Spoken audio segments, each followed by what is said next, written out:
Hi, welcome to part 2 of Computational Methods for Linguistic Typology. My name is Matt Carroll.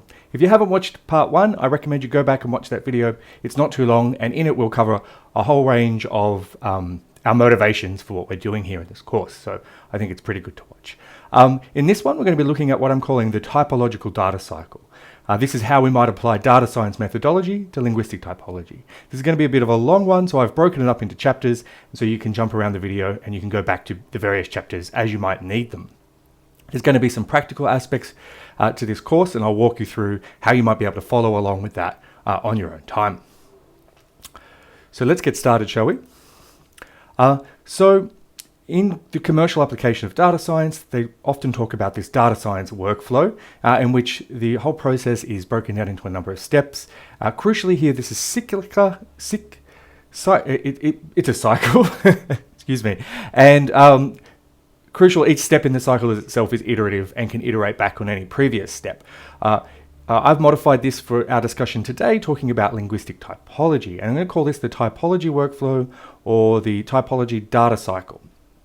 And we've basically broken down the steps of conducting typological research into a cyclical workflow for you. So the first thing we want to do is we'll start up here with identifying the domain, right? What is it that we're interested in studying? Often this will grow out of research in another area that you're looking at, and maybe, for me, it grew out of my descriptive work, but it could come from anywhere. So you need to start with that. You need to look at what the problem is, what are the sorts of phenomena that you're interested in, doing literature reviews, basically setting up what it is that you're going to be looking at. The next step is to start to acquire data. Basically, this involves just gathering as much data as you can, going through it, trying to understand what you've got, how we might structure it, and identifying some future problems. Then from there, we take our sort of raw data and we turn that into a sort of computational data set, something that can be read in, something that we can read by computers, something that we can use to search in order to classify our data into types. This is where the computational approach to linguistic typology differs from traditional typology in this building of input data sets rather than output data sets. And we'll spend a bit of time talking about that in today's video. Then we go on to formalizing our assumptions and automating our typologizing, classifying our data according to the various parameters or variables that we've established in our typology. We do this automatically so that we can make our systems both not only horizontally scalable, but vertically scalable. We'll talk a little bit about that in more details. This is going to be the topic of the last video in the series, so we won't spend too much time here, but it sort of motivates this all the steps that we're going to talk about here in this video. Finally, we end with publication and data sharing, right? All of the research, all of the knowledge gathering in the world is only worth so much if you don't share it with other people, right? So this is really crucial. You can never forget about it.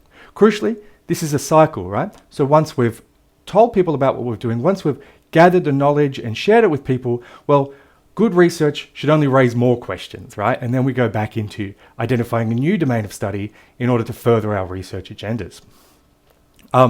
Crucially here, not only is this whole thing a cycle, but each step involves multiple iterative steps. So within identifying the domain, we might, for instance, come up with an informal definition of the domain that we're looking at. We might call this an informal base, following approaches in canonical typology. We then might do a literature review and then assess any potential problems. We then move on to the next step, which is data acquisition. We might gather the data, try to understand it, but at any point we can cycle back within the step, right? So each individual step itself involves multiple steps that cycle back on top of each other. So you get some data, you understand it, you put it together, and then you say, oh, well, I need more data, so you go back. However, it's also the case that any of these steps can cycle back to previous steps. So maybe it's the case that we're doing our data acquisition, we start gathering stuff, and then we realize maybe we haven't properly defined our domain, and we need to cycle back into identifying the domain and restate in slightly more explicit terms what it is we're looking at. Or we might turns out that wait, there's this additional stuff going on that I hadn't thought about. Maybe I need to do further literature review. Similarly, it might get to the point where we're building data sets and we say, well, look here, we don't actually have enough data. We need to go back and gather more data in our data acquisition phase.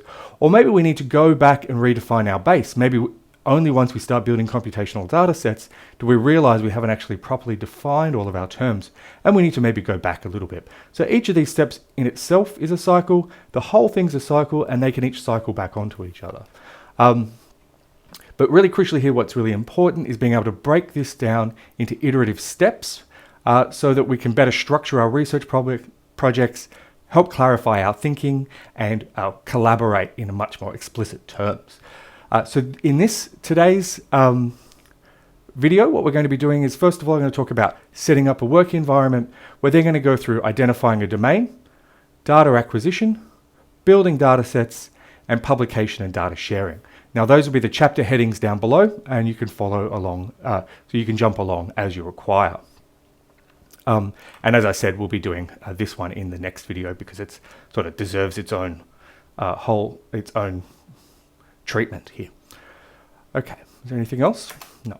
So the first thing I want to do is talk about how we might, before we get into the data cycle, it's really important that you set up a good work environment, right? Make everything explicit. This is especially good if we're going to do collaboration, but also because these typological projects can take years to complete, sometimes with gaps in them. And so it's really important that you set up a very explicit and clear work environment, both so you can work with other people, but also so you can work with yourself from the future, who is sometimes a bit like another person. So I'm going to talk about a range of things here. I'm just going to go over them. I imagine a lot of people here will be familiar with some of this stuff, so I won't spend too much time laboring it, but I think it's really important just to be clear so that we're all on the same page. And for those of you who aren't necessarily used to thinking in these ways, I think it can be very valuable. So the first thing you want to do is make sure you've got yourself a good folder structure with backups and version control. So most of you probably be using university servers and Dropbox accounts for a lot of your data and work. These are really good. As you know, they allow for a certain amount of backups. Everything's backed up off-site, so it's nice and safe and secure. You can't lose it. And they usually give you, about a month of version control or something like that. So if you stuff up, you can do things. Cloud store. So if you're affiliated with an Australian university, you probably have a cloud store account. These are quite good. They can give you up to, I think it's a terabyte of storage. So you get a lot of storage. They're really good for collaborating with people. So I'll open up this is Cloud Store. So those of you familiar with it, it's really good. I mean, this is a great place to store your data if you're working with audio and video because it's fast, it's easy to share with other people, and you've got lots of storage here. Crucially, it also has in it, if you go over here to Swan, it allows you to set up a Jupyter notebook within your work so that you can edit it using their cloud computing. So this is a programming environment. We'll talk about this in a moment. But crucially here, this allows for really easy collaboration with your team to all be working on the same documents and running all of the computing in cloud computing, which will probably be considerably faster than your home computer. So this is kind of a cool thing to have, although it's not essential. It's just one way of dealing with things. Lastly, I want to talk about GitHub. I think GitHub's really essential. So GitHub basically it's a online storage facility for software development. Although I think it's really good for these kind of research projects where we have computationally readable data sets, and we can also use it for development of data sets. And basically, it allows for version control and multiple users to all work on the same project together. You get to have your files locally, a bit like Dropbox, but instead of it just automatically updating, once you've made some changes, you commit it to the GitHub and it will all update and track all of those changes with version numbers, so you can make comments and you can go back and you can check which version. It allows for multiple users, so each user can make their own copy of it, and then it merges these seamlessly. They can even then take their own version, make a branch of it, and work on all of their changes, and then you can look through and systematically integrate all of the changes together. Sorry, I just dropped my clicker there. So I've set up a GitHub here for the materials for today's class, and I'll put the link in the video description so you can have a look at that. This is going to have nearly all of the materials that you'll see here today. I'll need to remove some of the PDFs for copyright reasons before I put this online. Crucially here, another thing you really want to be, what you want to do early on is agree on a folder structure and keep to that folder structure for the life of the project. That will really help just keep everything in the same place, and it will keep versioning your data and code really simple.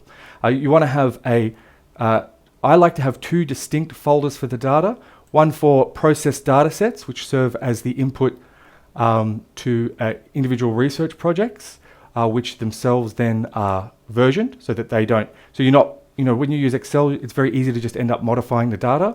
But here, what you want to have is you want to have a set of data sets that you just use, and there's a version number, and then anybody who runs any experiments on those data sets has the version number that they can control for it. The next thing you want to make sure, I then like to put the raw data in its own separate folder.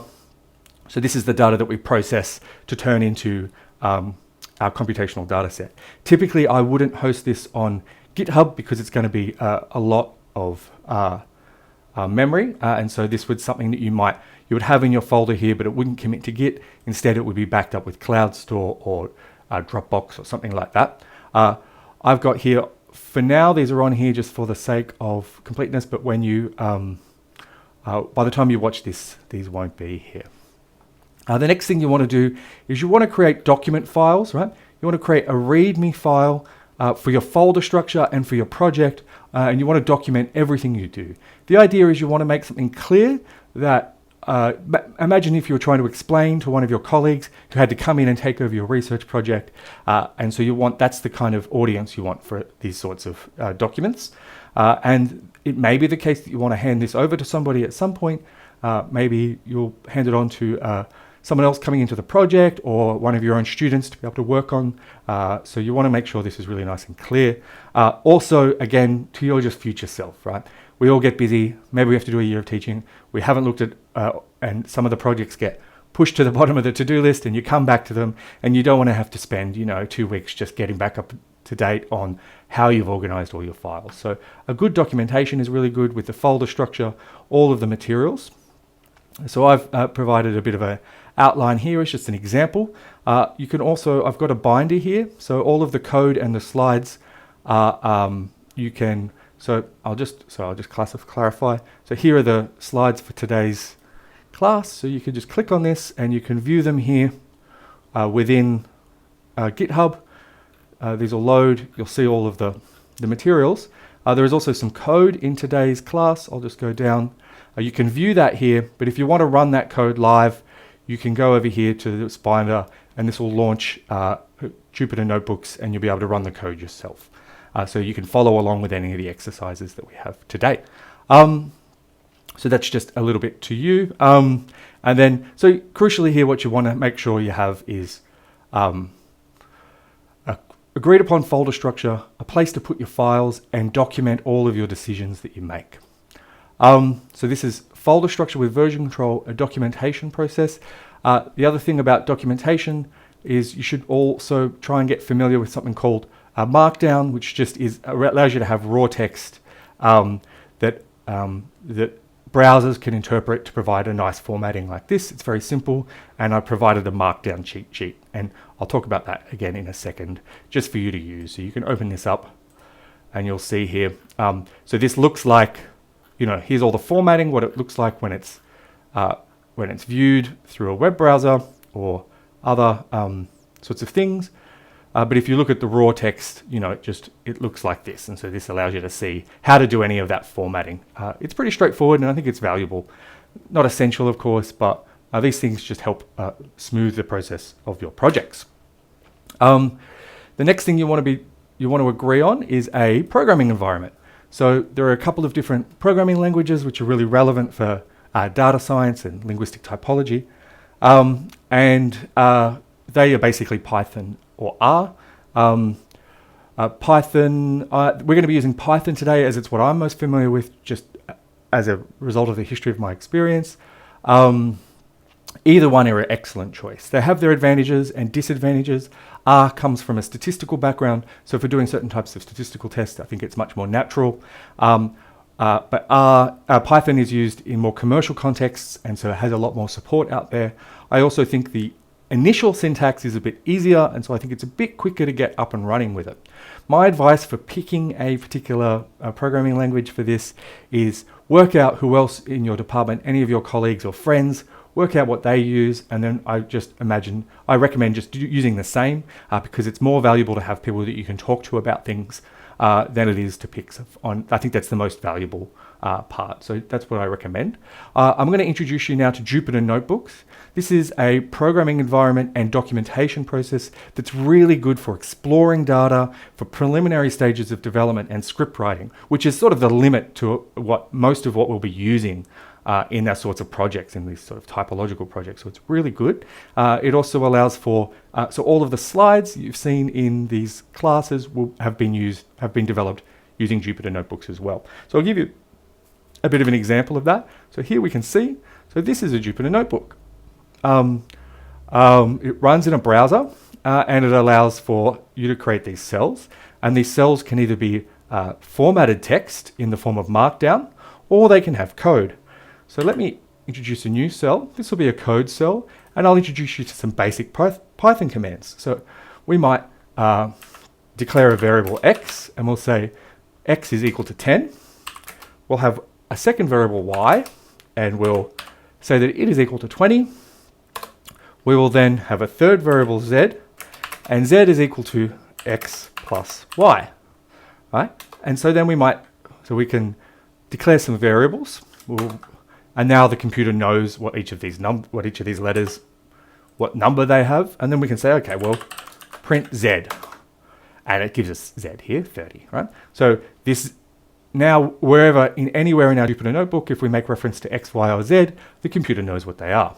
We can then write a basic little operation using these variables. So this is just to give you a sense of reading Python. I think it's really crucial, even if you're not a big programmer, to understand basically how the syntax works, how the language works. Being able to read it and be able to talk about it with people is the sort of bare minimum of what we all should be sort of getting to the level that we're getting at. And again, as I stressed in the first video, I'm certainly not anywhere near a professional software developer. Don't be embarrassed, just have a go, and you just will learn so much. And again, it's the train to Lake Baikal. We get there step at a time. So let me just give you a little example. So we might write a little operation that says while z is less than 40. So this just checks, is z less than 40? If so, it'll do whatever we put here after the colon in an indented line. Well, we'll print z.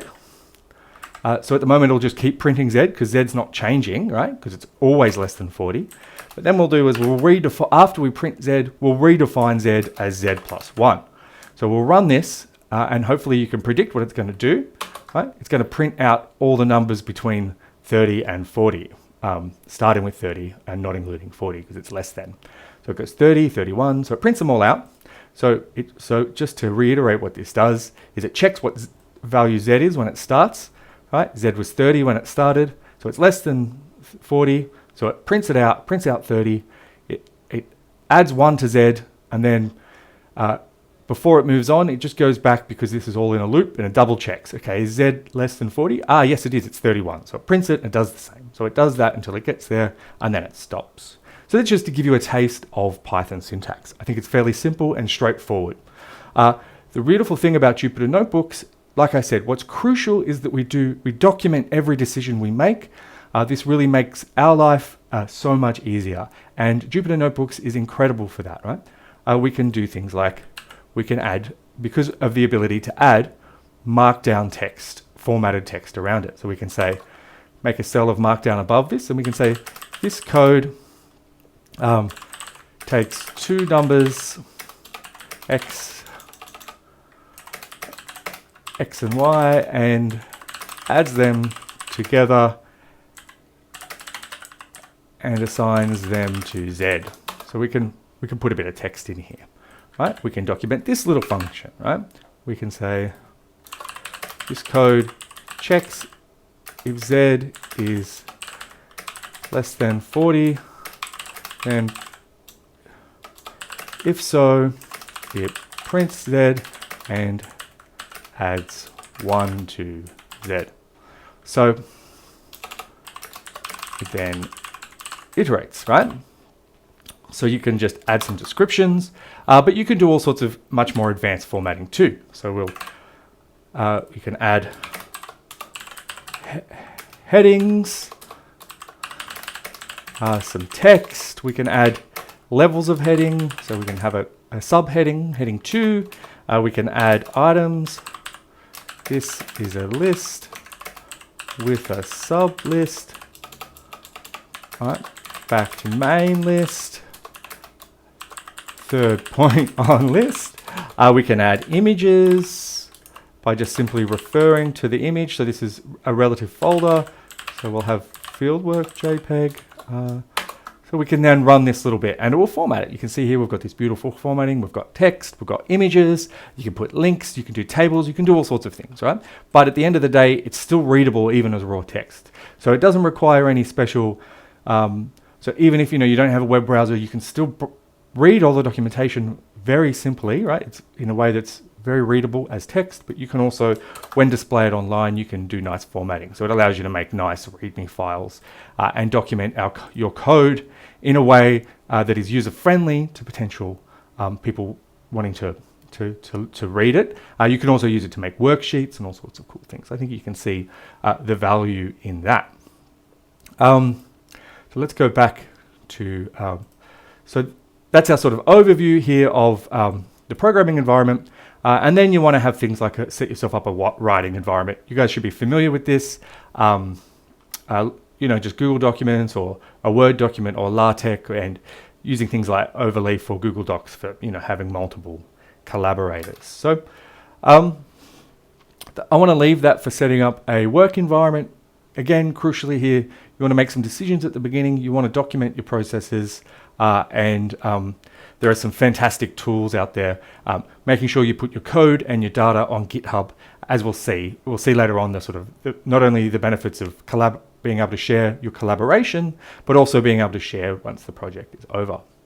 With that in mind, we can start to enter the typological data cycle. This is identifying the domain.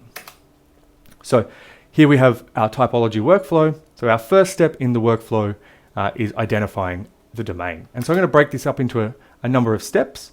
Right? First, we'll typically start with a literature review. You guys, everybody here, everybody watching this video, I imagine will be familiar with doing this, right? Go out and read everything that you want to do, right? Whatever it is that you happen to be working on, have a read. And yeah, the standard literature review stuff, right? Then we want to define an informal base, right? This will serve as our sort of basic definition of what it is that we're interested in from a typological perspective, right? That way we can just sort of know what we're looking for, and it's good to put this out in explicit terms. This is also a wonderful stage in the project where we might anticipate future problems. That is, and so we can write ourselves a little report so that we can anticipate any particular anticipate and potentially avoid potential pitfalls that we identify early on. I'm not going to spend too much about how to do a literature review and these sorts of tasks, but I will just sort of, I will provide an informal base of a phenomenon called verbose exponents. And this is going to serve as an example.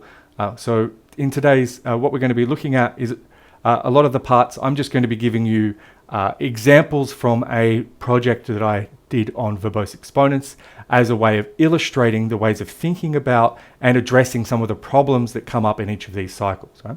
I'm not going to be so much giving you the direct and 100% workflow that's going to work for every project, but I'm going to give you some examples that allow you to start thinking about how you might apply this approach and this broad methodology and way of thinking to typological problems. So we're going to be looking at, as an example, verbose exponents.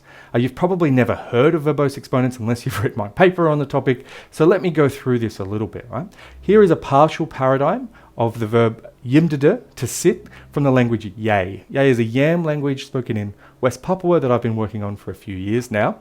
And so here you've got the first present forms. So you've got wumdede, I sit, nimdedane, we two sit, and nimdede, more than two of us sit, we plural sit. If we were to ask some questions of this paradigm here, such as, what is the exponent? What is the marker of plural? Well, we might say here, okay, well, it looks like both the prefix and the suffix mark number. So maybe the n prefix marks plural. Well, it's not the plural marker because it also marks dual.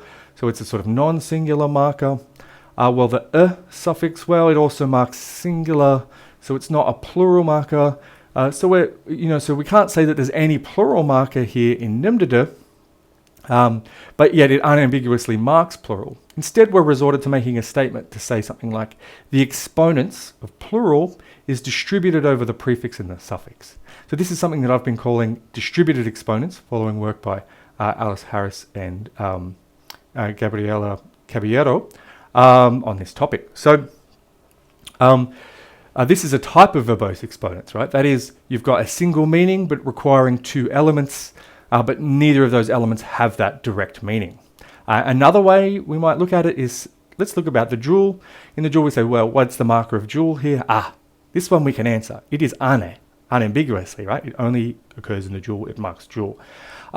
But it would be incorrect to say all you need to know about marking dual in this language is that you need ane, because you also, if you didn't have the n prefix, it would be grammatically incorrect. So dual marking here has two elements relevant that you have to know for it, in order to correctly utter nimdadane, but only one of them actually means dual. So this is the sort of domain we want to look at. So we're looking at multiple marking of features, but in all sorts of different ways. So we might, we review the literature, we read about it, we get some examples. Typically, we come at this through some other interest, so we might already have some background knowledge in the area. And so I'm going to use this as our sort of informal definition of verbose exponents. We call this the base in canonical typology. So this is the expression of some category uses more component elements than is strictly necessary to express that category. Right? So we're not going to dig into this super deeply. Here we're just talking about, here's just an informal definition that allows us to continue with our data gathering process. So that's that's the first part of the cycle, right? Identifying a domain. Now we're going to look at data acquisition. So this is where things start to get a bit more interesting, and for which there are some specific details in a computational typology that we wouldn't in traditional approaches. So data acquisition, like all parts of the typological data cycle, itself has its own iterative cycle within it, right? And I've broken these down here into data gathering. That's where we collect the data. Data understanding, that's where we go through the data and try and work out the quality, the state that it's in, and some of the content of the data. And then we update the data into something that is more usable, right? Then we can go back and we can gather more data, or we can, within that same data that we've made more usable, go through, pull out the bits that we need, understand it, and update it into something more usable. So we can constantly iterate until we refine the data into something that we can then feed into our building of data sets, the next stage of the typology. And so I'm going to give you an example of how we can then use computational methods to help both enhance this approach and also some of the crucial things we need to know in order to feed this into the next step of building data sets. So one of the major bottlenecks of linguistic typology is, well, first of all, we need to know where to look, right? There are 7,000 or more languages in the world of massive typological variability. Where do we begin to look, right? How do we know where to start gathering data, right? Obviously, for the broadest level typology, we're going to have as broad a representation as possible. But, if you're looking at a particularly rare phenomenon, some particular interesting, complex edge case, if you just take a random sample of 100 languages from around the world, then, maybe only one or two of these languages will have relevant data. So whilst that project will give you a sense of the distribution of that phenomenon across the world, it won't give you much of an insight into the internal variation within that phenomenon, because we just don't have enough data sets. So it is really important to be able to target the kinds of languages that we're interested in. And traditionally, the way this is done, historically in traditional, in pre-computational approach, if you will, if you'll allow me that indulgence. There's sort of two main approaches. The first is to just infer possible candidate languages from our broader typological knowledge, right? And this, nothing's going to replace this. Is still really valuable. So we're interested in verbose exponents. So, you know, it would probably make sense, you know, it wouldn't make a lot of sense to look for examples of this in, say, mainland Southeast Asia. You know, you've got the Tai-Kadai, Austroasiatic, Hmong-Mien, all these language families, got massive language diversity in that region. However, all of the languages are isolating, right? So they're unlikely to have the types of complex morphological phenomena that we're interested in our typology of verbose exponents. Similarly, if maybe we're interested in Australian languages, you know, we would probably target the non-Pama-Nyungan languages before the Pama-Nyungan languages because they're known for having richer and more complex morphologies. Nothing, as I said, nothing's going to replace this, but you can see some, hopefully you can already begin to think about some limitations to this approach, right? It sort of relies on your existing knowledge, and so it relies, so it privileges well-known languages, well-studied languages over more rare ones, and you know, newer grammars that come out might get missed in our data gathering process. Similarly, this is the same sort of problem that we get with conferring with colleagues. This is a wonderful way to get, you know, the really key examples, the really beautiful standout ones. You know, you'll present something at a conference, someone will come up to you after your presentation and be like, aha, oh, you know, I was reading this, you know, grammar from this old grammar that no one's ever heard of, and it has exactly what you're looking for. Or I've been doing field work in this part of the world, and you know, here's a great example, exactly what you're looking for. Or maybe we'll put it on the Ling typology list. These are all really valuable, but again, it privileges existing knowledge and well-known examples. So what we want to be able to do is come up with a way to be able to, but even if we, you know, so, you know, excuse me a second. So it's important, this states that it's important to look broadly, but it's an incredibly time-consuming process, right? Even if we've got access to all of the different languages of the world in, you know, this beautiful grammar library of all these different grammars, a major bottleneck in linguistic typology is the reading and processing of grammatical descriptions, right? A lot of typological data is encoded in descriptive grammars. These are long, complex, and difficult to read. Fun, I mean, amazing stuff, but, you know, it can slow down a research project, right? You know, here's some just very terrible back-of-the-envelope calculations. Maybe it takes you a week with all of your other work to sufficiently read a grammar to know how relevant it is to your research topic.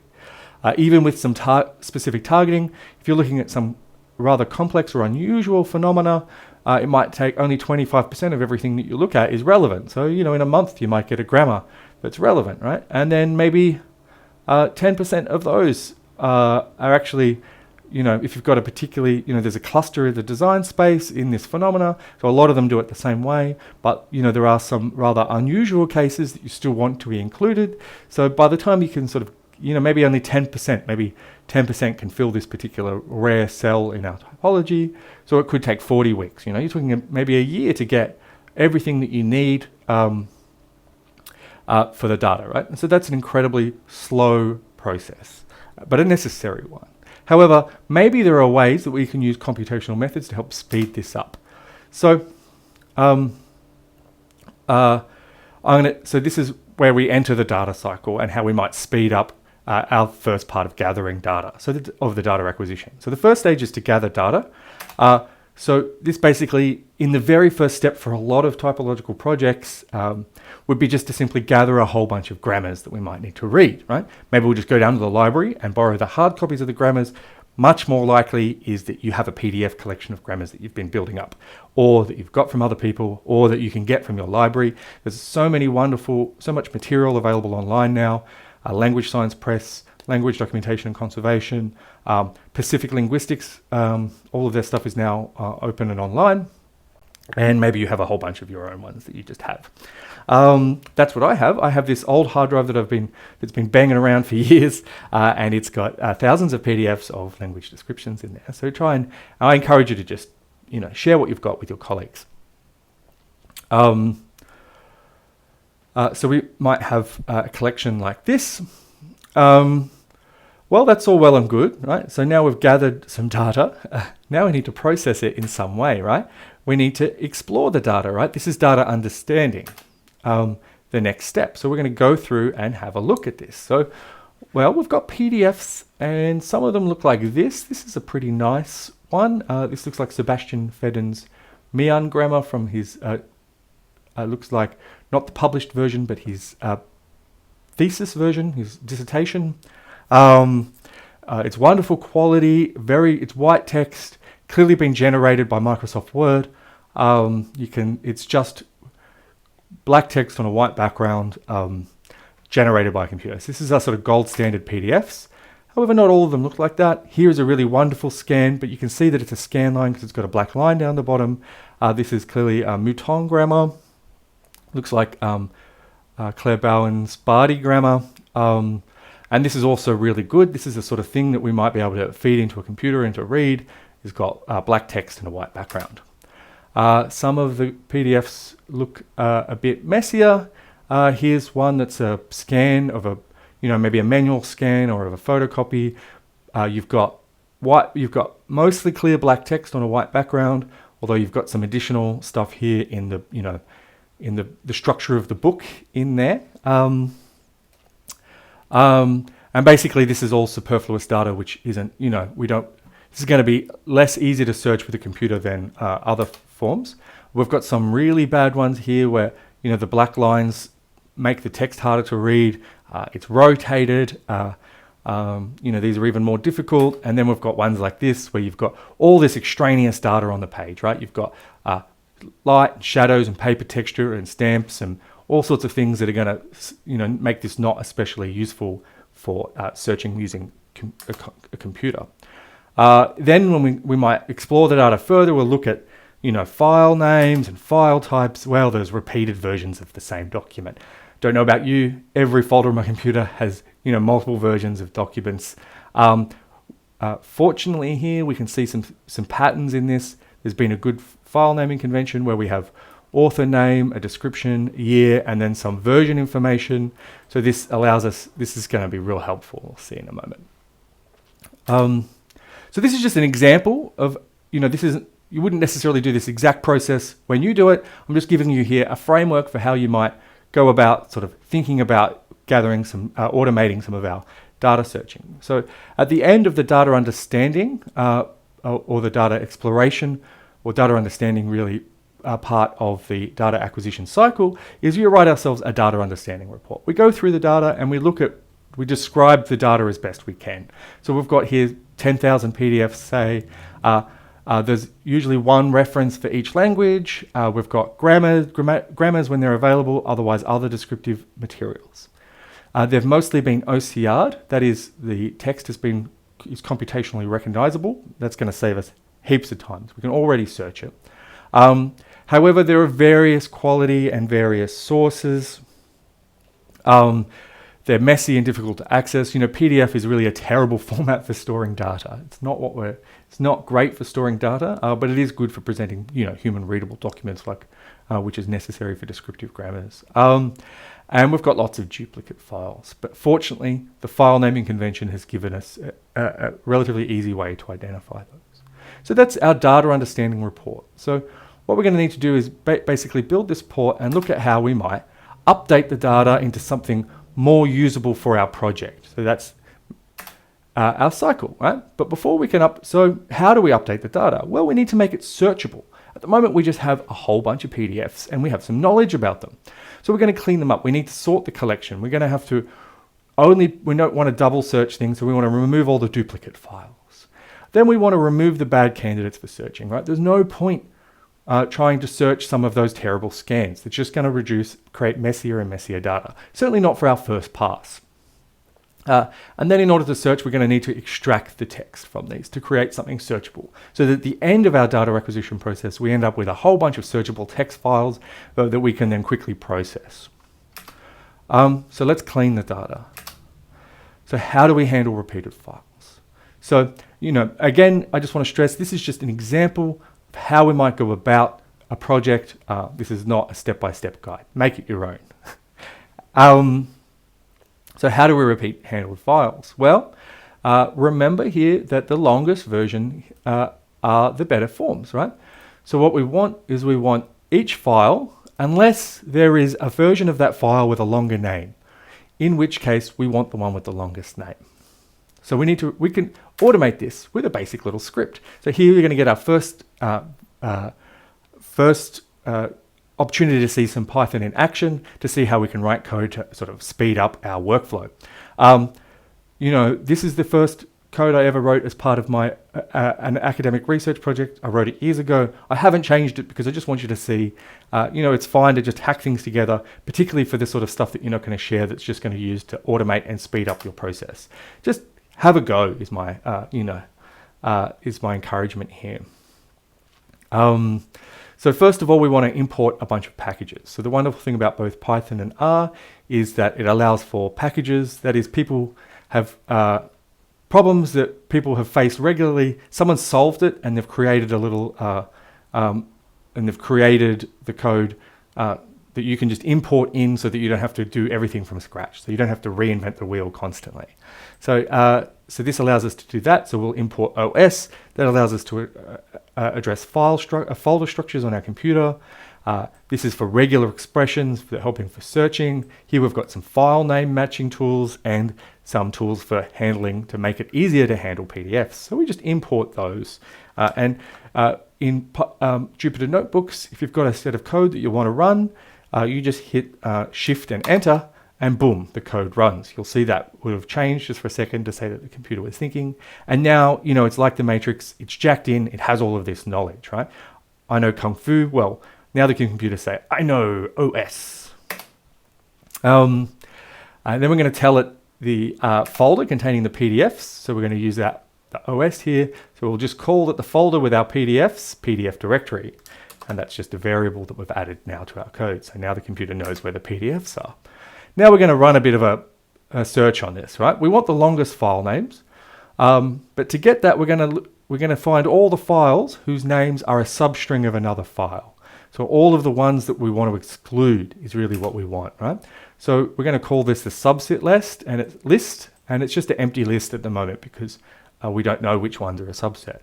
And then we're going to add some files to it. So the way we're going to do that is we're going to go through each file in the directory that we've got up here. I'll just run this code.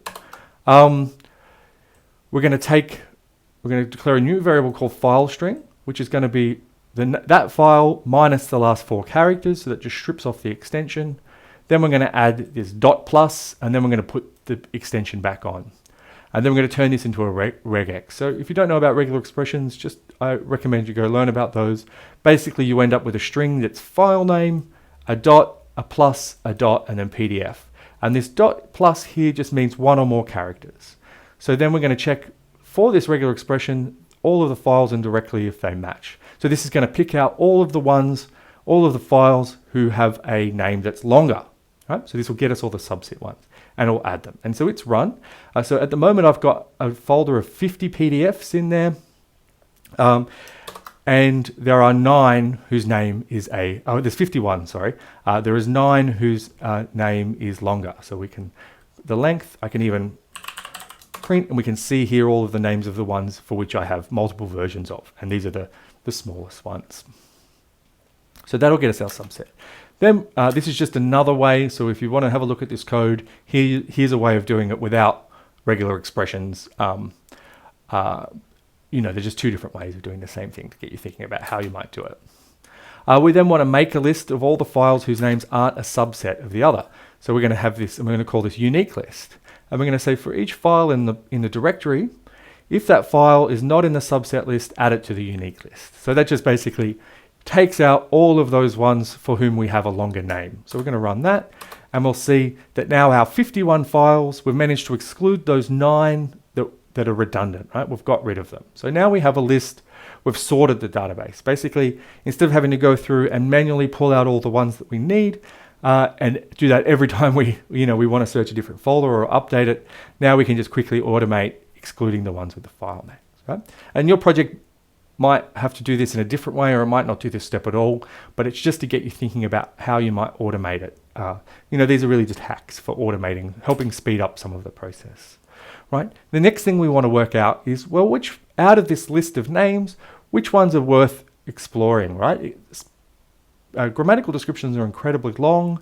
It can take a while to process. We don't want to be searching bad candidates, but big, messy files. They're both because of the time that it'll take, but also because it might ruin our output, right? We don't want to be outputting mess into our searches. So we need to work out what's a good quality PDF. Rather counterintuitively, a high quality scan doesn't mean good quality text. Consider this one here. It looks like it's been, here's one from the Google imaging services. It's beautiful. It's beautiful to look at. It's clear to read, but think about all the data that's in this. This is basically like a photo, right? You've got light, you've got differences in paper texture, you've got images. So whilst it's incredibly clear to read, there's all this extraneous data in there that's not going to be great for a computer to read it, right? We don't want high quality photos, right? What we want is clear text on white pages. So this is going to prefer computer generated PDFs, which just are text and nothing else, right? Or very clean scans on text mode. So these actually involve lower file sizes, counterintuitively, but not absolute lower file sizes. What we want is lower file size per page of the document, because a 500-page computer-generated PDF might still be a higher file size than a 6-page high-quality photo PDF. So we're going to just we're going to create a new sense of quality, which is basically the file size divided by the number of pages. So here's this little script that allows us to do this. So first thing it does is it asks for a threshold, and here we can input it just so we can control the variable when we do it, but you could just declare it in the script. I found that 20 kilobytes is just sort of a good threshold. I just found this through experimenting. It works, so we'll enter 20,000. Ignore this little error here. It's just because of the first time we've run this PDF reading thing. All right, and so we're going to create a list of clean PDFs of the good scans. At the moment, that list is empty because we don't know what those are. And then we're going to say for each file in our list of unique files, so we're not searching the whole folder anymore, we're searching our nice list. We're going to call that PDF, and it's going to be the file and the directory that it's in. That probably shouldn't be there. We're going to get the number of pages. So we're going to get the PDF, get number of pages. We're going to get the size. So we're going to get the PDF file and its size. That could just be PDF there, sorry. And then we're going to take the quality, which is simply the size divided by the pages. So for each, if we're going to go through the list, we're going to work out the size and the number of pages, and then use that to work out the quality. And then we'll check if that quality is less than the threshold that we entered of 20,000 kilobytes. And then if that's the case, we'll take that file and add it to this list of clean PDFs. So here we can view this is what's in our list, but let's just talk about the length. So this will tell us just how many we've got. So we've got 16. So our first round search, we've taken our 51 PDFs, and remember that the original folder that I've got is like 10,000, and we've reduced that down to just 30% of our total list. So now we've got the ones that are going to be good candidates for actually searching, right? So we've reduced our search space down, which both going to increase our accuracy and our time for which we can process this data. So next thing we want to do is, now that we've got a list of the good PDFs worth searching, we've removed our duplicates and we'll remove the bad quality ones. We want to scrape the text. We want to pull the text out into something we can use. You can do this in Python, but it's a very slow process. I recommend, if you're doing any text extraction, to use a compiled binary that does this. So here's PDF to text.exe if you're doing it on a Windows machine. But if you're using, just workout, you can look online about how to do this. So this is just a batch file which just processes all of all of the files from our output of our last script and pulls the text out. I've done that for us, so we now have our set of processed text files, right, which represent the text from our good candidate grammars as text files. So what we've done now is we've gone through the data cycle, we gathered some data, we gathered our PDFs, we wrote our report, we said, oh, well, we've got duplicate PDFs and some of them are really easy to read and some of them are hard to read. And so what we did is we updated the data using some scripts in order to now, so now what we've got is we're starting at a new point where the data, at the end of this step, now what we have is we have 16 text files that have unique names, 16 unique text files for each of high quality readable text. So we went from, so that's the cycle. Now we go back into it, right? Now we want to go through and from this source, we want to gather the next let of data that we might want to use, right? So what we need to do is we need to search that data. So what we're going to do is, since we're interested in verbose exponents, we might think of ways of how we can automate searching text files of grammars. So we might write a script that searches for the same gloss twice in one word, as an example of a way you might help automate this. So we might say, well, what are all the Leipzig glosses? Here they are. And we'll make a little list of those and we'll give those to the computer. So the computer's now, I know Leipzig. And then here's this like messy script that I hacked together a number of years ago. And basically what it does is it goes through a list of a set of PDF, a set of text files, and it goes through, it counts the line numbers and page numbers, and it searches for repeat versions of the same gloss on the same line, separated by a series of characters that you might find in gloss lines, but trying to exclude things like section headings, right? Because here you might be looking at the multiple exponents of first person, but maybe you'll just get section 1.1.1, right? Which would come out as what we're looking for. So it's a bit complex, the series of strings we've got, because I'm trying to exclude a number of things. So I won't go through all of the details here for you today. I'll just, I've already run this, so we've got the output. But you can have a look at this and play with this on your own time if you're interested in the details. But crucially here, what it does is it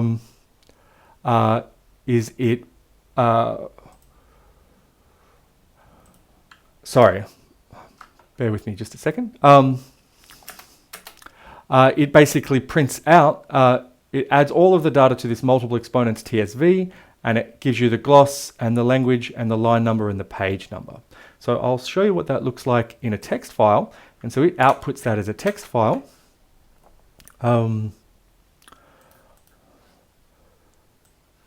Which looks like this. This is a tab separated file, and it's a bit of a mess, not the easiest to read, but there's a lot of information in here. And I'll show you how now. So this becomes our data, right? We've gathered this. This is data that we've now gathered. Now we need to explore the data to see what type it is, what it's like. So we go back to our next step of exploring the data. So this is within the the data acquisition process, gathered, right? We've gathered this file, text file full of data, and now we need to understand it.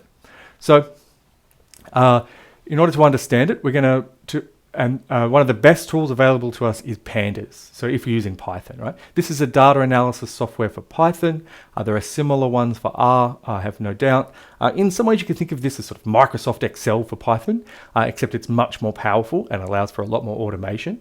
And crucially, it allows for exploration of data in a way where you can't accidentally overwrite your own data. And it uses something called data frames for the manipulation and analysis of data. And these are a little bit like spreadsheets. And I recommend going and maybe reading about this stuff, learning about this stuff online. There's so many resources. Again, this course is not designed to teach you programming. There's so many better places to learn that. I just want to give you an idea of how you might start thinking about various of these projects, right? And again, remember, this is steps on the train to Lake Baikal. All right, terrible metaphor, I know, but hopefully it sticks in your head from the first video.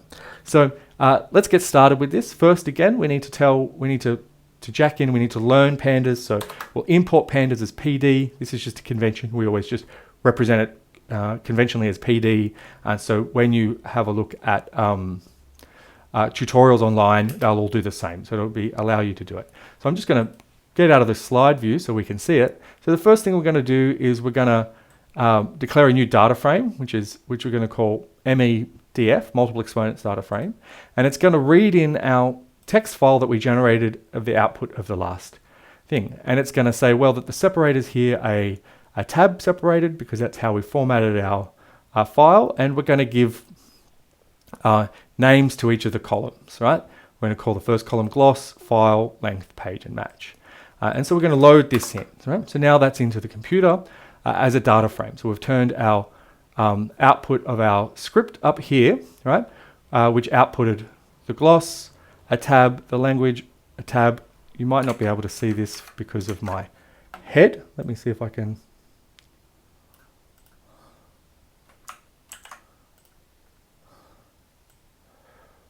Move this down for you. So you can now see here, we've got gloss, tab, language, tab, and then the line number, the page, and the string. If you don't understand it, don't worry about it too much. It'll all come clear in a second. So I'll just put that back. And so we just give those our names. First thing you should do when you import a new data frame is just to run this head feature. So you give the name.head, and this will by default print the first 5 lines, but we might want to look at more than that. Let's look at the first 25 lines of our data. All right, so here it is in a much more readable format, and you can see here our column names. And so this is the output of our search. So what it's done is it's found, okay, for the gloss, for the Leipzig gloss of first person, in Claire Bowen's Bardi grammar, here's the line number from our text file. Here's the page number from our PDF, because the script goes through and it counts all of the page characters. And here's the gloss. So let's look at what the gloss is. So you've got this splash temporal or something like that. And then here's the word we're looking for. It's got first person and a first person, affix or morph or whatever, formative, past, and then first augmented. So this looks like a genuine case of some sort of subset exponents, right? Where we've got first person and then a first augmented in the same word. Let's have a look. We've got a bunch of these. What about third person? Here we've got, let's have a look at this one. Okay, we've got third person on line 6000 something, page 245. We've got third person, past, augmented. And then here we've got some kind of third person agent marker further in the word, right? So it looks like we've got some kind of, I don't know, incorporation, something. We've got a more complex example. But it looks like you've got here 2 third person markers. Maybe we'll need to go through what's 3 versus 3A. We need to have a look at the data to the file to look up, but we've got the page number. We can go through and we can look at it. But here we've got a whole number of candidates, right? I think this is just absolutely remarkable. We've basically turned a whole bunch of PDFs into a whole list of good candidates for multiple exponents, right? To include in our typology. We can then do a few things. We can say, well, how many candidates do we get? Well, we got 1,270. This is just incredible. We've got a whole bunch of possible examples, right? Instead of having to read those 50 grammars that we got, we spent a couple of hours writing some scripts, and we can reuse those, and we've got already like 1,200 examples, potential examples.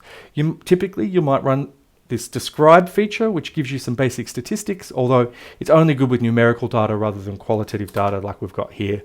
It prints out things like means and standard deviations and the distributions. But of course, since the only numerical data we have here are page numbers and line numbers, it's not very interesting to know what the mean page number is for multiple exponents, although rather high. And the first reference to multiple exponents, to a potential case of multiple exponents in any document is on page 8. Well, it seems reasonable. We can then say, okay, we can look at how many unique grammars out of our list of grammars. So we can see we've got 9. So out of our list of original 51 files, 9 of them have potential examples of multiple exponents, right? So that was about, it's about 20%, a bit less than 20% of our files. But remember, we was only something like 42 or 41 unique ones. So, you can start to sort of get a sense of how much we've got here. We can then group by the file name and provide how many examples of each file name we have. We can say, okay, well, there's this, the Eichenwald-Tariana grammar has 119 possible examples. The Bardi grammar has 535, so it looks like it's going to be a great candidate for looking at multiple exponents. Some of them, of course, seem to only have 1 or 2 examples, so these might be worth looking at. So let's dig out all of the examples of this Rukai. So we might say, we'll make a new data frame. That data frame is where the column named file, which is described as a string and which contains, and we'll put some, let's put Rukai in here to see. Okay, so this will print out a new data frame for all the ones where file contains Rukai. So file here contains Rukai. There's only one of them, as we saw in the count. This claims to be, looks like, gloss for second person. Let's have a look at it here.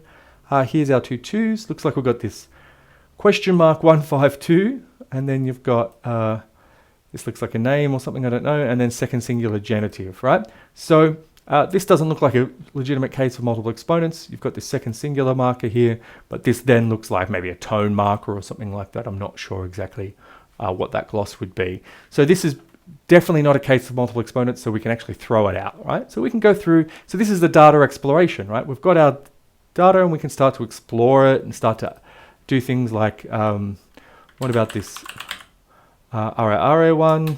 Let's have a look at that. Well, there are 3 examples. We've got third person here. This has been cut off, but it doesn't look like a very good example. Here we've got 3. This doesn't look like a legitimate gloss example. It's probably some kind of table or heading number. Similar here, we've got this purposive and present. Well, this got PR, so it's picked this up as multiple. So that's, again, that's garbage. We can exclude that. We can look at a bunch of others. We might look at this Maya one, Harden, right? Let's have a look at that. So these are all mostly first person. There's some third person. So let's have a look at those. So you've got, so you've got first singular here, and then you've got this first for form of the causative. So it's causative 1, or maybe this is an L and it's been picked up, been recognized as a 1 or something like that. But again, this doesn't look like examples of multiple exponents. So we might want to exclude, right? So we might want to update our data and exclude. So here's a little script that say excludes these 3 files. We'll just take those off, and now from our 1270 we're down to 1252. So we go through and we update our data and we keep refining it until we've got what is actually good data, which we can then use to build the inputs to our projects. So again, this is just what I want you to think of this as just an example of how you might think about automating the processes of data gathering, right? Thinking about this as a structured process of gathering, understanding, and updating, and coming up with clever ways you can do to speed this up, to overcome the bottlenecks of linguistic typology.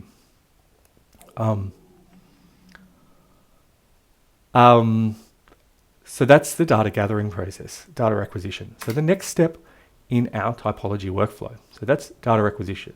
We now want to talk about building data sets. So what we've got here now, at the end of it, all we ended up was with a table with a whole bunch of candidates for multiple exponents. So a way of exploring and understanding our data. Next, we want to build something. We want to build the data that actually we will typologize, that we'll classify into types and explore the distribution of those patterns across time and across space and the clusters in the design space of this thing, right? So this is where I think this approach differs most strikingly from traditional approaches to typology. So far, we've just seen how we might do normal typology, but speed it up a little bit using computers. Here, I want to talk about how we might create data sets which are going to serve as the input to data of our typological projects, right? I want you to think about different types of data sets and representing. So we've seen a whole bunch we've already seen some typological databases, right? In the first one, we looked at WALS. First video, we looked at WALS. I'll quickly go over this again. Remember what it did is you took a single, we took a feature like consonant inventories. We'll look at one that's relevant for us. Exponents of selected inflectional formatives, because we're looking at the typology exponents, and it took something like case and looked at how case is co-expressed with various things. But basically this is an analyzed data, right? It's a wonderful, you can see wonderful distributions, but we saw in the first one about how it reduces complex multivariate data into just single data points for whole languages. But also there are sort of limitations here, right? In a way, this is analyzed data, right? If we want to update this, we can add new languages to this, but we can't reclassify or increase the granularity or adding new examples to this without, reprocessing everything from scratch, essentially. Similarly, let's have a look at the syncretism database. And again, these are incredible works that I have nothing but the utmost respect for by senior colleagues who I admire quite greatly. So here's the Surrey syncretism database. In this one, they're looking at syncretism, where we have a single form fulfills two or more functions within this inflectional morphology, right? Basically, inflectional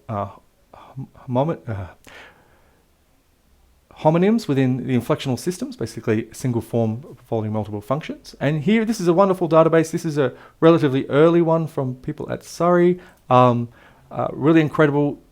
This has so much great material that you should explore. Get to think about the kind of research projects you could do with this.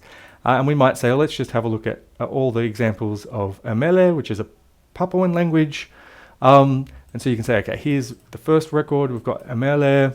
You've got some information about the language, and here's the form ub, and it's dual. Well, let's look at. So yeah, it's second dual in the sort of contraindicative mood, or third singular in the contraindicative mood. Well, that's an interesting syncretism, isn't it? That's interesting to see. You've got third singular. So him is the same as us too. Fantastic. Or him, her, they. In the singular they. And it breaks it down, right? So here we've got a nice multivariate analysis of the data here. We are not reducing all of the patterns of syncretism in a Amele down to just, the presence or absence of a single form, but rather we can see here, well, you've got an example of dual and singular, you've got an example of second and third, but you've got the mood is the same between them. You've got some other things here. You've got information about word class and whether or not it's dependent on some context. You could go in here and you can see the actual example. So you can actually get to the paradigms, which are really wonderful, although here presented here as a PDF. So again, difficult data to do much with without a bit of work. And there's a report so you can understand how they've made their decision, how the system works more broadly. So this is a really wonderful database. It's very explicit, it's multivariate.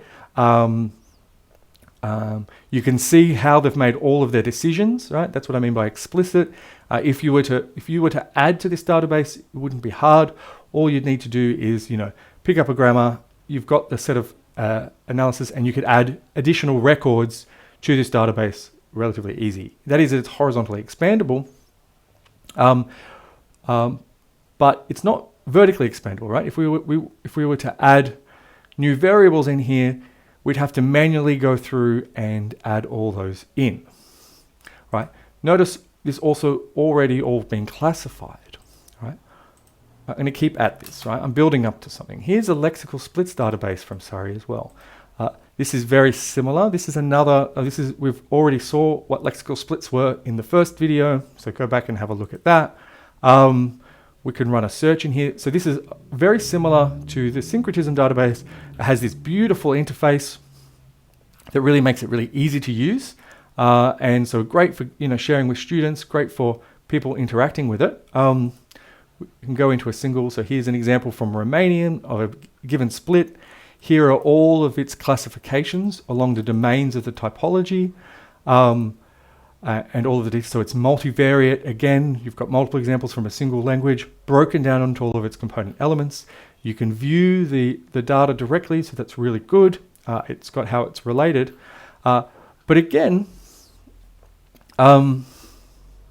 you know, if we think about this, and again, so this is horizontally expandable. They've got all the explicit details about how they've made their decisions. We can add additional examples to this, but if we can't add further variables to the typology without going through and reanalyzing it.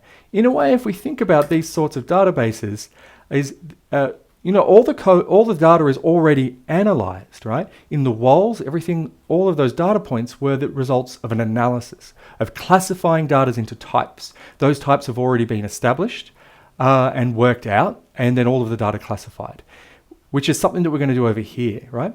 In a way, these databases really represent the output. They're incredible resources. They're the output of a typological project, right? So when a lot of people think of typological databases, what they're thinking is thinking about the results. The results which then might feed into their own into a new investigation, right? One's looking at the distributions of phenomena across the world, or the interdependency of various phenomena, sorry. So they're really valuable, but they're not really the input to the data project, right? The input would have just been, a series of grammars and books. So in the traditional workflow, you sort of building a typology and classifying the data all sort of happens together, and then you produce this output.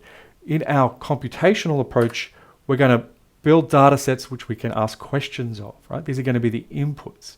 So what we want to be able to do is we want to create a data set that we can ask questions of, that we can typologize in order to produce an analyzed collection, like what we've seen here in these wonderful databases, say WALs or the syncretisms, right?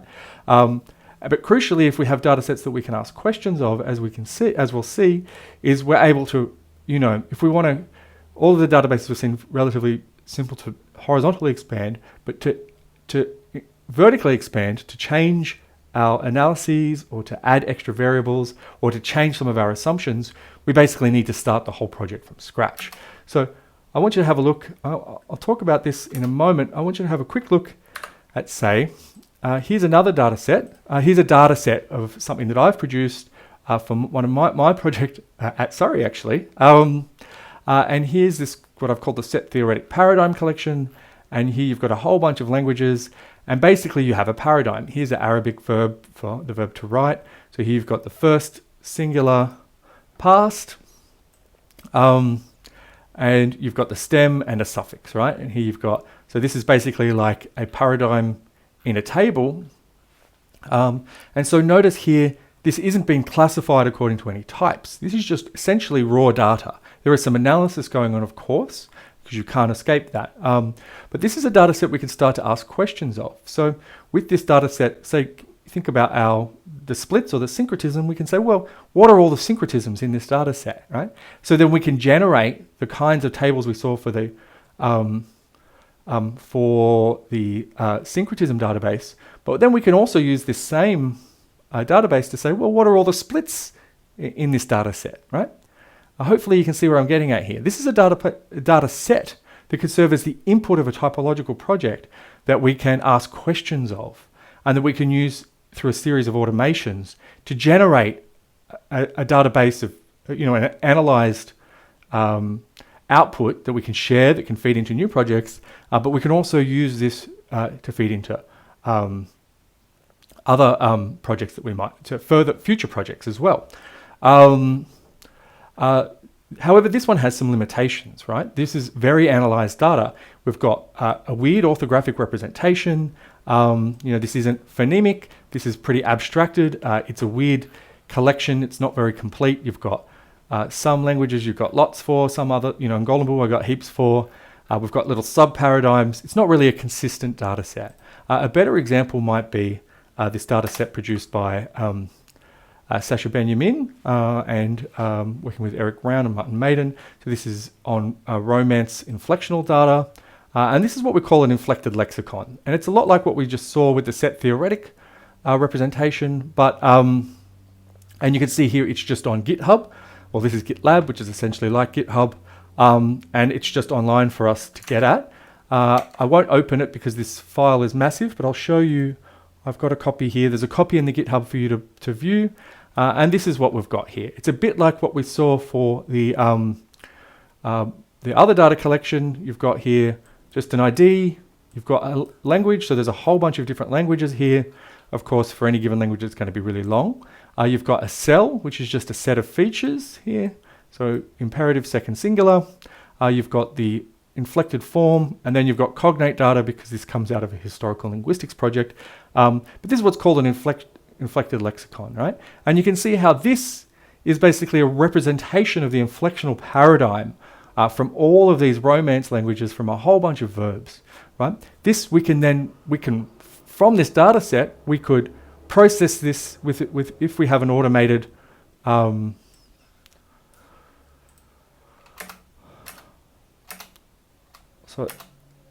if we have an automated typology, this is a data set that we could classify according to syncretism, we can classify according to lexical splits, we can classify according to verbose exponents, and it can feed into our typologies, and then we can build a whole bunch of variations of the types of databases.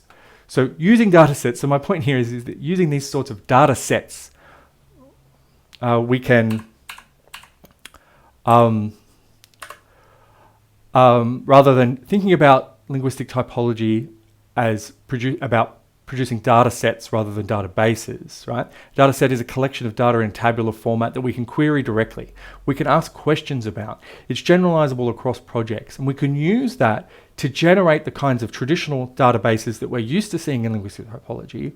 But also we can go through and we can restate our set of assumptions, right? Since we're automating our typologizing, as we'll see in the next class, we might be able to say, well, maybe we disagree on the particular classification. Remember the Walls example, how they had that nice algorithm about how to decide whether or not something counts as a data point. Well, that's really great, but you can't just go through and tweak that assumption and then to see how the typology readjusts. But if we're using data sets, and we can then tweak our sets of assumptions in our automatic classification, as we'll see in the following video, to regenerate those same typological database outputs, right?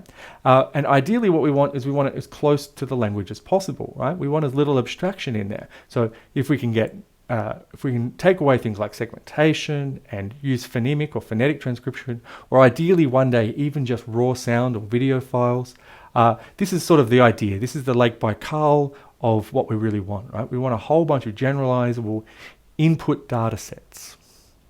And for linguistic morphology, the typology of morphology, these sorts of what are being called inflected lexicons are really the gold standard for doing certainly inflectional morphology typology.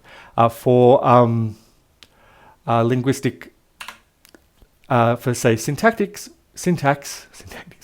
typology or syntax, maybe we want something like a cross-linguistic corpora, right? And here's an example of some cross-linguistic corpora by the Center of Excellence for the Dynamics of Language, where I work. They have this massive cross-linguistic corpora that you can look at. There are all these different languages here, annotated, and ideally we want to be building up towards those. But I mostly, for the sake of, it's a much bigger problem, and for the sake of tractability, we're going to be just looking at linguistic morphology. So there are, for example, too, if you're interested in thinking about this further, go have a look at the autotype database. It's much harder to access, right? This is generated by Balthazar Bicker, Joanna Nichols, and others of their colleagues. And they take a similar approach for some parts of their data and not others. So, but they've talked about some of this stuff, similar issues as well. So I recommend pointing to that work. But crucially here, sorry, I got a bit, I went around in circles a little bit there, but hopefully you can see the point here, right? There's a difference between the sort of typological databases, which are the outputs of research projects, and the sorts of data sets that we're going to be collecting during the data set collection process. Basically, you want to be thinking about, well, what is the data that we want to be asking questions of, and how can we represent that in a sort of computational readable format so that we can automate our typologies and use those to generate the sorts of databases that we've seen before. And basically you want to be thinking about these in terms of CSVs, right? We just want tabular data. Okay, I hope that was clear. I apologize if I got a little bit mixed up. The next step is that we're going to talk about today is about sharing your data, right? So I'm going to skip the assumption formalizing and classification because it deserves its own treatment. And here I'm going to look at how we might share our data at the point where we're ready to publish, right? So I'm talking about sharing data and code. Mostly I'm going to be talking about data, but the same all holds true for code as well. So there are reasons why we might want to share. Firstly, and I think one of the most important reasons is it allows for the reproducibility of our projects, right? It means that other people can go through and they can get the same results. It also allows for iteration, horizontal and vertical expansion, as we've talked about a lot. You know, people can take your data and then they can add to it. Also, if you've got data sets, right? If people can take your and the code that you use to classify that data and they can adjust it and they can iterate, not just reproduce, but they can iterate on your own research. Journals are more and more. Second reason is that journals require it. Currently in linguistics, it's not standard practice, but it's becoming more and more standard practice, and certainly in 10, 20 years' time, it's definitely going to be absolute. But you also learn, thirdly, you learn a lot, right? By going through and exploring all of your data, cleaning it up, putting it online, looking at your code, making it other people readable, you learn so much more about what you make explicit a lot of the things that you've just done, that you've just assumed. Crucially, it's really valuable in that it extends the impact of your project. So not only do, if you've produced a data set and you've classified it according to, say, verbose exponents, and someone else wants to do a syncretism or lexical splits or some other previously untypologized domain of inflectional typology, is they can take your inflected lexicon, your data set, and they can use that same data, right? And they can cite you, and it's a way of having a significant impact beyond just the output of your research. So I think it's really valuable. And if we can all work together to do this, we can quickly build up the resources to be able to answer some really big and exciting questions. And then lastly, it allows you to build, this is just a selfish reason, it allows you to build a portfolio, right? I put all my data sets on my CV, and as we'll see in a second, we can get those linked to DOIs so that people can cite them, and we can get citations, and we can, that's something we can show to people about how we've building our academic profile, or if you're interested in moving into the private sector, having a portfolio of projects is really valuable. So mostly I said we're going to be talking about data, how we share it. You guys should all be familiar with the FAIR principles for data management. So we want to make sure that your data is findable, right? That is, all well and good having data, but if nobody knows it exists, what's the point? It needs to be accessible, right? Even if someone knows that it exists, they need to be able to get their hands on it, right? You don't want things locked away. Things need to be accessible. Of course, if you're working with community data that's sensitive, you need to be respectful to that. And so it's fine if you want to make stuff only accessible to the community, because that's why you're archiving it, but it needs to be accessible to the people for whom the data is relevant, right? That's the crucial part here. Ideally, the data should be interoperable, should be generalized, right? You don't want things locked up in PDFs. As we've seen, PDFs are a nightmare to deal with. You want the data nice and available. And ideally, you want to be able to make it reusable so that people have a license, a way of citing you. And basically the solution to all of these is the same, and that's to use an online repository like Zenodo. You can share directly on Zenodo. It's really easy. You can just put stuff online like I did with that set theoretic model. You just throw it on there. It's super easy. We're going to go through how you might do it with GitHub as well, because it has a couple more steps, but allows for really easy version control and integrates really nicely into the workflow. So do I have some links here? Yeah. So let's open up Zenodo, have a look at it. If you don't know what this is, sign up, get yourself an account.